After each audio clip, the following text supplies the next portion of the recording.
আপনি যদি মৃত্যুবরণ করেন, আপনি যদি বিদায় হয়ে যান, আমি ফাতেমা কারে আর বাবা বাবা বলে ডাকবো।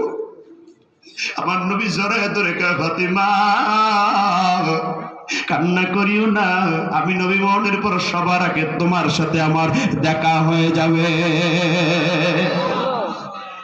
ফাতেমার কান্না শেষ হতে না হতে রহমতের নবীর দরজায় জিবরাইল আমিন এসে করাঘাত শুরু হয়ে গেল মেহমান সাথী নিয়া।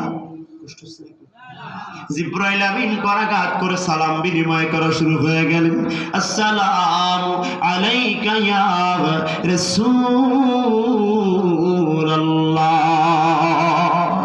জিবরাইল আমিন নবীর কাছে এবার উত্তর চায়, আল্লাহর নবীর কাছে অনুমতি চায়। ওগো নবীজি, ওগো আল্লাহর রাসূল,